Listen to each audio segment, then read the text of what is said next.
স্বাগত ব্যবসা বাণিজ্য নিয়ে দেশ টিভির নিয়মিত আয়োজন বিজনেস টাইমসে আপনাদের সঙ্গে আছি আমি সাদিয়া লাবনী। দর্শক, চীন ও মালয়েশিয়ায় 6 দিনের রাষ্ট্রীয় সফর শেষে গতকাল রাতে দেশে ফিরেছেন প্রধানমন্ত্রী তারেক রহমান। প্রধানমন্ত্রীর এই সফর দেশের অর্থনীতিতে আসলে কতটা সম্ভাবনার দ্বার খুলবে, এছাড়া প্রাপ্তি বা কতটুকু, এসব বিষয় নিয়ে আমাদের আজকের আয়োজন। আলোচনায় আমাদের সঙ্গে আছেন Bangladesh China chamber of commerce ইন্ডাস্ট্রির সভাপতি মোহাম্মদ খুরশিদ আলম। আপনাকে স্বাগত বিজনেস টাইমসে। ধন্যবাদ আপনাকে আমাকে এখানে ডাকার জন্য। জি, প্রধানমন্ত্রীর চীন সফর, যেহেতু আপনি চায়না চেম্বারে আছেন, আমরা চীন সফর নিয়ে কথা বলি। প্রধানমন্ত্রীর চীন সফর নানা সম্ভাবনার একটা বিষয়, প্রত্যাশা অনেক কিছু। আমরা আসলে কতটুকু পেলাম, কি পেলাম? ধন্যবাদ আপনাকে। দেখেন, আমাদের দেশ, আমাদের কিন্তু এখন অনেক জিনিসপত্র বাকি আছে আমাদের দেশকে উন্নতি করার জন্য। তো আমরা এখন বিভিন্ন দেশের দিকে তাকাই আছি যে আমাদের কারা কে কোন কোন দেশ আমাদের সহযোগিতা করবে। আমাদের এখন উন্নয়নের জন্য জানেন আমাদের যুব সমাজ যে আমাদের আছে, এদের কিন্তু আসলে উন্নয়নের জন্য আমরা এখন পর্যন্ত কোনো প্রোগ্রাম করতে পারি নাই যে তাদের ভবিষ্যৎ কি হবে। তো আমরা বিভিন্ন ধরনের আমাদের ধরেন অর্থনৈতিক অবস্থান, আপনি জানেন যে আমাদের কিন্তু খুবই খারাপ অবস্থা। তো এখন আমাদের অর্থনীতিকে উন্নতি করার জন্য আমাদের বিভিন্ন দেশে সাহায্য দরকার, সহযোগিতা দরকার। তার ভিতর সহযোগিতা বলতে আমরা বলতে চাই যে বিভিন্ন দেশ আমাদের দেশে বিনিয়োগ করুক, আমাদের দেশকে উন্নতি করার জন্য আমাদের যুব সমাজ, আমাদের যে স্কিল লেবার, এগুলো আমরা কাজে লাগাইতে পারি। তবে যেহেতু প্রধানমন্ত্রী সর্বপ্রথম উনি আমাদের এখানে ক্ষমতায় আসার পরে সর্বপ্রথম মালয়েশিয়া হয়ে চীন গিয়েছেন, চীনের সঙ্গে আমাদের অনেক কিছু আশা ছিল। সেই আশাগুলো নিয়ে আমাদের আলোচনা হয়েছে, বিভিন্ন ফোরাম হয়েছে, বিভিন্ন ফোরামে উনি যোগ দিয়েছেন, বিভিন্ন আলোচনা হয়েছে। এই পর্যন্ত আমরা জানি যে ওইখানে 13টার মতো এই নিউজ সাইন হয়েছে, 2টা চুক্তির মতো হয়েছে। তবে এগুলার যে জিনিসগুলো হয়েছে, এগুলা আমরা যতদূর জানতে পেরেছি যে সরকারিভাবে এটার একটা তথ্য হয়তো আমাদের কাছে দেওয়া হবে সহসাই। মানে আসলটা কি আমরা তো শুনতেছি বিভিন্ন, তবে যেই জিনিসটা হবে এটা মানে আমাদের সরকারের তরফ থেকে আমি কালকে শুনতে পেলাম যে সহসাই তারা এটা আমাদেরকে একটা প্রেস রিলিজ করে জানাবে। বিশ্বের দ্বিতীয় বৃহত্তম অর্থনীতি দেশ চীন, সেখানে প্রধানমন্ত্রী প্রথম রাষ্ট্রীয় সফরের মালয়েশিয়ার পরেই সেখানে উনি গিয়েছেন। তাদের সঙ্গে বাণিজ্য, বিনিয়োগ, প্রযুক্তি, শিল্পায়ন, জ্বালানি, অবকাঠামো খাতে সহযোগিতা, সবকিছু মিলিয়ে আসলে কতটা সম্ভাবনা তৈরি হলো আমাদের সাথে? না, সম্ভাবনা ধরেন এখন ব্যাপার হলো কি যে আমাদের তো যেটা চাহিদা আছে, আমরা চাচ্ছি যে আমার এই জিনিসটা দরকার, আমার এখানে মংলা পোর্ট করতে হবে, এখানে অর্থনৈতিক অঞ্চল, আমাদের অনেক ল্যান্ড আছে, অর্থনৈতিক অঞ্চল আছে, আমাদের ভবিষ্যতে এখানে অনেক বাণিজ্য করার, সহযোগিতা করার জন্য আমাদের কিন্তু আসলে স্কোপ আছে। দেখেন লেদারের আছে, অটোমেটিক ফায়ার ব্রিক্স আছে, অনেক কিছু আছে এখানে করার মতো। তো এখন সেইগুলোর জন্য আমাদের ধরেন একবারে তো সব আপনি পাবেন না। আপনি আশা করতে পারেন আমি হয়তো 20টা 50টা বললাম, সেখানে হয়তো তারা 10টা 5টায় আসবে। তবে কথা হলো যে আমাদের বাংলাদেশের জন্য কিন্তু উন্নয়নের জন্য আপনাকে সহযোগিতা লাগবে বিদেশিদের। এখন বিদেশিদের সহযোগিতা আমরা দেখবো যে কারা আগে আসে। আমরা বিভিন্ন দেশের কাছে নিতে পারি, আমরা ধরেন এরকম আছে, আমেরিকাকে বলতে পারি, ভারতকেও বলতে পারি, চীনকেও বলতে পারি, কিন্তু আমাদের কে আগে আসবে। তো এখন যদি চীন আমাদেরকে বলা হয়, যেহেতু চীন আমাদের কতগুলো প্রজেক্ট করেছে, আপনি জানেন পদ্মা ব্রিজ করেছে বা বিভিন্ন কাজ কিন্তু তারা করতেছে, এবং তারা যে কাজগুলো করতেছে এতে মনে হয় যে আমাদের সরকার সন্তুষ্ট, যার জন্যই ওনারা আবার আগে যাচ্ছে। আমরা দেখি ওনাদের কাছ থেকে কিছু নেওয়া যায় কিনা। তবে আমাদের যে আপনি জানেন একটা বাণিজ্য ঘাটতি আছে বিরাট, আমাদের আমদানিটা বেশি হচ্ছে এবং রপ্তানি কম হচ্ছে, অনেক বড় একটা ঘাটতি। এই ঘাটতি কমিয়ে আনতে আসলে আপনার চেম্বার কোনো কাজ করছে কিনা এবং আসলে বাংলাদেশ সরকারের কি করা উচিত? না, আমরা তো চেম্বার থেকে ধরেন অনেক, আমাদের কাছেও দেখেন আমাদের বাংলাদেশে 700 আমাদের মেম্বার, তার ভিতরে কিন্তু 500 চাইনিজ। এখন তারা এখানে ছোটোখাটো ইন্ডাস্ট্রি করতেছে বিভিন্ন ধরনের, তারপরে আপনার তারা ইম্পোর্ট এক্সপোর্টের কাজ করতেছে, তারপরে আপনার কনসালটেন্সি করতেছে, বিভিন্ন কাজে তারা জড়িত আছে। তো এখন হলো কি যে আমাদের বড় কিছু করতে হলে সরকার টু সরকার করতে হবে, সরকারি পর্যায়ে ছোট ছোট প্রজেক্টগুলো এখানে হচ্ছে। তারা এখান থেকে, যেমন আমি কালকে আমার সঙ্গে একটা ইন্টারভিউ নিয়েছি আমি একজনের, আমি জানতাম না এটা, যে আমাদের এখানে জুট ওয়েস্টেজ, যেটা মানে গার্মেন্টসের জুট ওয়েস্টেজ, সেটাকে সে এখানে তুলা বানায় এখান থেকে ভিয়েতনাম নিয়ে যাচ্ছে। ভিয়েতনামে তার ফ্যাক্টরি আছে, কিন্তু আমি এটা আগে আমার জানা ছিল না, আমি মনে করছি আমাদের দেশে হয়। ও বললো না, আমি এটা এক্সপোর্ট করে দিই।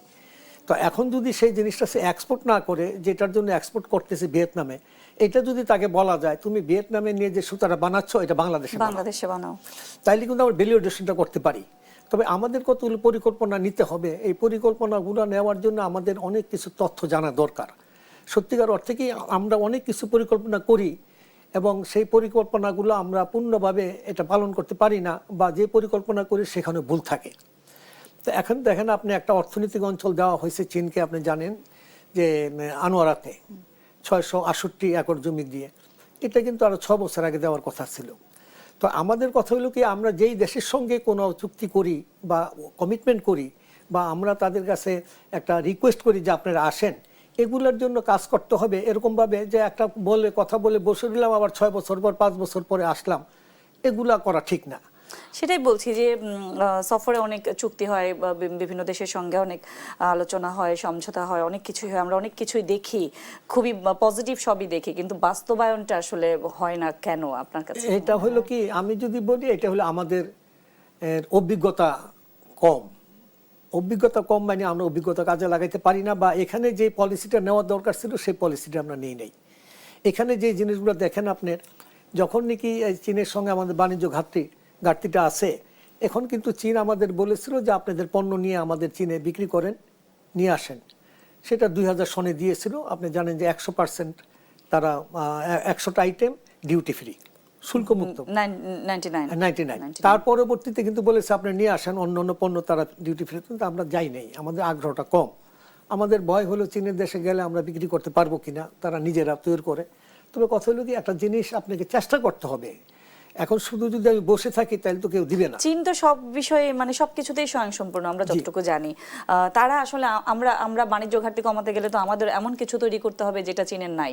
তো সেক্ষেত্রে আমাদের আসলে কোন জায়গাটাতে ফোকাস করতে হবে? না, এই জিনিসটার ভিতরে আমার একটু দ্বিমত আছে। সেটা হলো কি যে নাই, ধরেন আমাদের দেশে গার্মেন্টস বিরাট একটা মার্কেট, চীনও এককালে গার্মেন্টসের বড় মার্কেট ছিল, তারা কিন্তু কমাই দিয়েছে।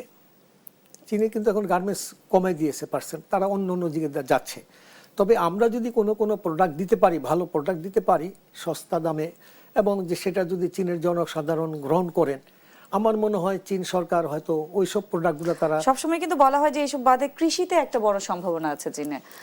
তো আমরা কৃষিতে স্বয়ংসম্পূর্ণ একটা দেশ, আমরা কেন আসলে, আপনার কাছে কি মনে হয় যে কৃষির ক্ষেত্রে কেন চীনের সাথে সেই সম্পর্কে যেতে পারছি না? না, আপনি যেটা বলছেন এখানে যদি আমি বলি, আমাদের যে কৃষি যে খাত আছে বা যেসব আমাদের কৃষি পণ্য হয় আর চীন দেশে যেটা হয়, এখানে কিন্তু অনেক ব্যবধান আছে।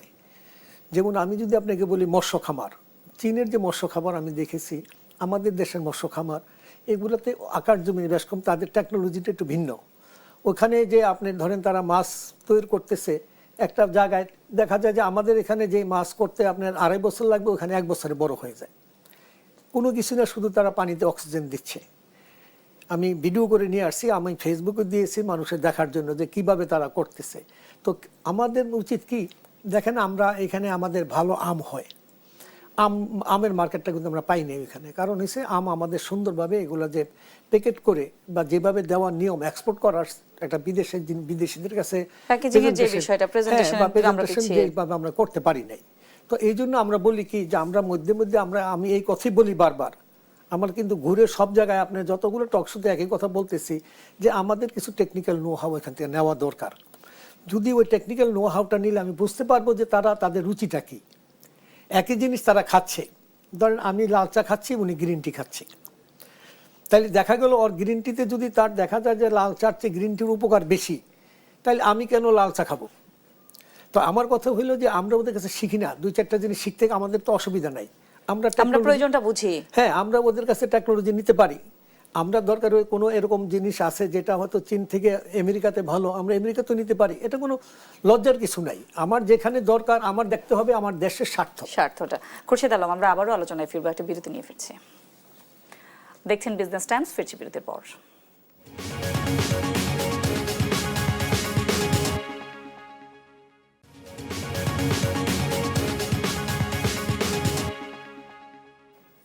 দেখছেন বিজনেস টাইমস। আমাদের সঙ্গে আলোচনায় আছেন Bangladesh China chamber of commerce and industry সভাপতি মোহাম্মদ খুরশেদ আলম। আমরা আলোচনায় ছিলাম চীনের প্রেসিডেন্ট শি জিনপিং এর সঙ্গে প্রধানমন্ত্রী তারেক রহমানের বৈঠকে বাংলাদেশ থেকে মিয়ানমার হয়ে চীন পর্যন্ত একটি অর্থনৈতিক করিডোর গঠনের প্রস্তাব দিয়েছে চীন।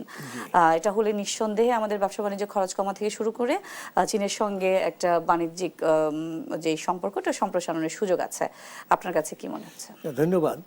এটা চীনের একটা পরিকল্পনা আগেই ছিল, যেটা BRI বলে।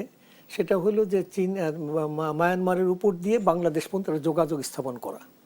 তো সেটা হলো ব্যবসায়ের জন্য। দেখেন সারা বিশ্বেই এখন কিন্তু যে রাস্তার যোগাযোগ বা ট্রেনের যোগাযোগ, বিমান পথ ছাড়া আপনি ইউরোপের যে কোনো দেশে যান, এক প্রান্ত থেকে আরেক প্রান্ত যেতে পারবেন ওখানে।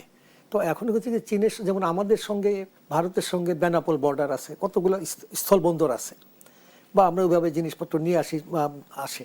চীনের সঙ্গে যদি করা যায়, আমার মনে হয় এটা উভয় দেশেরই স্বার্থ জন্য ভালো হবে। এবং এটা দিয়ে পণ্য আনা নেওয়া, যে আমাদের যে সমুদ্র পথে পণ্য আনা নেওয়া আর এই সড়ক পথে কিন্তু অনেক কম সময় লাগে। তো এগুলোর জন্য অনেক সময় বাঁচবে। আর এখানে মিয়ানমারেরও একটা সুবিধা আসবে, তাদেরও অর্থনৈতিক অঞ্চল হবে। বাংলাদেশের অর্থনৈতিক অঞ্চলে চীনের যে সহযোগিতা, তারা যে ইগুলা করবেন, আপনার মিল ফ্যাক্টরিগুলো এখানে যে করবেন অর্থনৈতিক অঞ্চলের ভিতরে, তাদের যোগাযোগের জন্য এটা একটা ভালো হবে, উন্নতির জন্য, মানে অর্থনৈতিক দিকে উন্নতি হবে। চট্টগ্রাম বন্দর সাথে মংলা বন্দরকেও নিয়েও কাজ করার একটা আগ্রহের কথা জানিয়েছে চীন। আমরা সেগুলো নিয়েও একটু আলোচনা করতে চাই। আমাদের তো বন্দর ব্যবস্থাপনা, যেটা অনেক বছর ধরেই প্রশ্নের সম্মুখীন, আসলে যে বন্দরের যে ব্যবস্থাপনা বা কাজের যে গতি, এটা নিয়ে আমাদের ব্যবসায়ীদের একটা চরম ক্ষোভ আছে। চীন যদি আমাদের সাথে এই বিষয়ে কাজ করতে চায়, সেক্ষেত্রে আসলে আমরা সেই বিষয়টাকে আপনি কিভাবে দেখছেন? ধন্যবাদ আপনাকে। চীন কিন্তু বন্দর, যেসব বন্দরের যে পরিকল্পনা তাদের, বা তারা যে সিস্টেমে বন্দরকে সংস্কার করেন, এটা কিন্তু আজকে না। আমি যতদূর দেখেছি, সেই বহু আগে গ্রিসের মতো দেশের বন্দরকে উন্নয়ন করার জন্য কিন্তু চীন কাজ করেছে। আপনি শ্রীলঙ্কা দেখেন, সেখানেও করেছে। তো এখন আমাদের দেখা দরকার যে কোন দেশ আমাদেরকে খুব তাড়াতাড়ি সস্তায় সহজে দিতে পারবে। তো এখন ধরেন চীনের যেহেতু এই ব্যাপারে অভিজ্ঞতা আছে, তারা আসলে আমাদের এখানে কোনো অসুবিধা নাই, তাদেরকে আমরা দিতে পারি। আমাদের মংলা বন্দরটা উন্নয়ন করা খুবই জরুরি। চিটাগং বন্দরের উপরে আপনি জানেন যে একটা লোড পড়ে গেছে, এত লোড পড়েছে যে পণ্য এসে জাহাজ বাইরে বহির্নোঙরে থাকে, টাইম মতো আসতে পারে না। তো এইসব জিনিসগুলো কিন্তু সত্যিকার অর্থে একটা অর্থনৈতিক দেশের উন্নয়নের জন্য কিন্তু এটা খুবই জরুরি। আপনার সমুদ্র পথ যেটা, এটা কিন্তু সবচেয়ে ইম্পর্টেন্ট। হ্যাঁ, যদি আপনি যেমন এয়ারপোর্ট দেখেন, মানুষ চলাচলের জন্য, পণ্যের জন্য কোনটা? সমুদ্রপথ। তা এখন এইটাতে আমাদের যে এত আমদানি রপ্তানি বেড়েছে, এখন কিন্তু আমাদের জায়গা নাই। যার জন্য দেখেন আমরা কিন্তু একবার পানগাঁও করেছিলাম। পানগাঁওকে বলা হয়েছিল যে এখানেও একটা করবে, সেটা আমরা সাকসেসফুল হই না, একদমই একটা। হ্যাঁ, মানে ধরেন, তো এই জন্য আমরা বলি যে আমরা কোনো কিছু ভালোভাবে চিন্তা ভাবনা না করে কিন্তু আমরা ইনভেস্ট করে বসে আছি বেকার। এখানে পানগাঁয়ে কোনো রকম আপনি দেখেন আউটপুট নাই। কিন্তু এগুলো করার জন্য এখন আপনি তো করে ফেলেছেন, সেগুলো করার জন্য কাজ হচ্ছে না। ওগুলো করার জন্য যে জিনিসগুলো দরকার, চিটাগং পোর্ট থেকে অন্য জাহাজ থেকে সেগুলা নতুন করে এখানে নিয়ে এসে এখানে কাস্টম করা, এগুলো এখন আপনার সম্ভব হবে না। তার জন্য ডিপসিতে যেগুলো আছে, যে সংস্কার করে যদি আপনি মংলা বন্দরটাকে একটু আপগ্রেড করতে পারেন, চিটাগংয়ের যে সিস্টেম আছে সিস্টেমগুলো একটু পরিবর্তন করতে পারেন।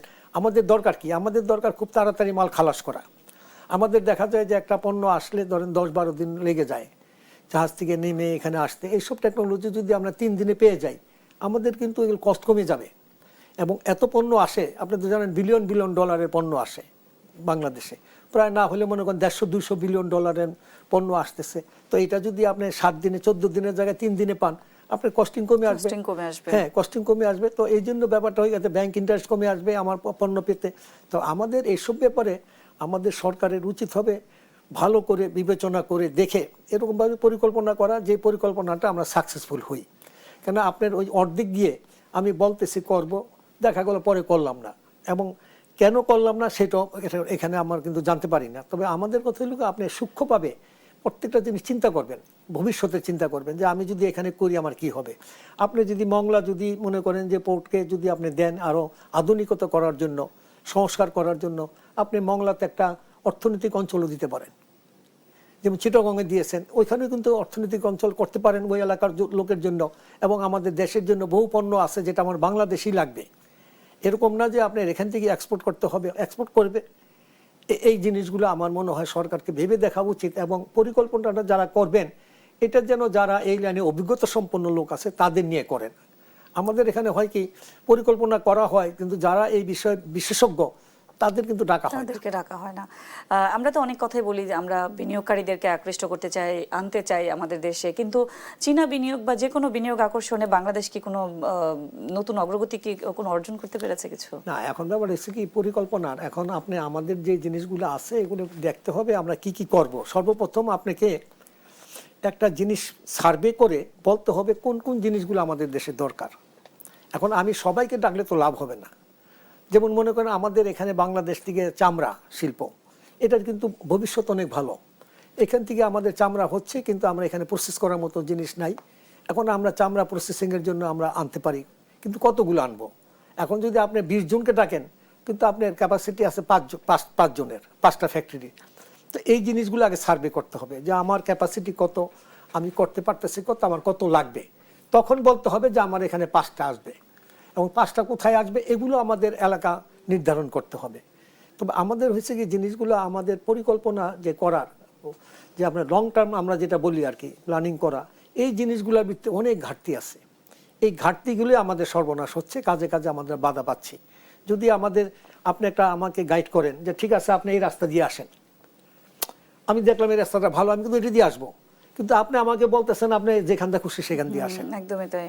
তো আমাদের হইলো কি আমাদের সঠিকভাবে যে জিনিসগুলো আমাদের দরকার এগুলো নিজেরা বুঝে সঠিকভাবে কাজে যদি আমরা মানুষকে আহ্বান জানাই যে আপনি আমার এই দেশে আসেন, আমি এইভাবে করব। তো বিদেশে যে সিস্টেমগুলা অর্থনৈতিক অঞ্চলের আমি অনেক দেশ দেখেছি, আর আমাদের সিস্টেম কিন্তু এক না।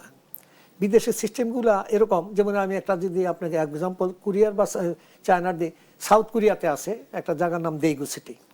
সেইখানে গিয়ে দেখবেন আপনার ইন্ডাস্ট্রিয়াল জোন আছে। কিভাবে করছে তারা, একবারে আপনার ওইখানে তারা জমি টমি রেডি করে সব কিছু রেডি, আপনাকে জিজ্ঞেস করবে কি করবেন, কিন্তু আপনাকে কথা মতো সে দিবে না। ও বলে দিছে যে আমার এই জায়গায় টেক্সটাইল হবে, এই জায়গায় চামড়া হবে, এই জায়গায় ফুড হবে, এইভাবে তারা নির্ধারণ করে দিচ্ছে যে আপনার এতটা এইভাবে আসবেন না। খুরশিদ আলম, আমরা একদমই শেষের দিকে ছোট করে একটা উত্তর চাই আপনার কাছে। এই সফরে আসলে বাংলাদেশের সবচেয়ে বড় অর্থনৈতিক প্রাপ্তি কি হতে পারে? না, এখন ধরেন কি আলোচনা তো অনেকগুলো হয়েছে, এখন আপনাকে আমি বলেছি যে সেটা সরকারিভাবে জানানো হবে। এখন আমরা তো আশাবাদী, আমরা আসলে সবচেয়ে বেশি আশাবাদী কোন জায়গায়? আশাবাদী ধরেন আমাদের একটা বড় জিনিস যে আমাদের বিনিয়োগ আসবে অর্থনৈতিক অঞ্চলে। প্লাস আপনি জানেন যে আমাদের এই তিস্তা ব্যারেজটা, এটাও কিন্তু আমাদের বাংলাদেশের জন্য দরকার। এখানে আপনি জানেন যে আমাদের এটার জন্য অনেক ক্ষতি হচ্ছে, আমাদের অনেক জমি অনাবাদি পড়ে আছে।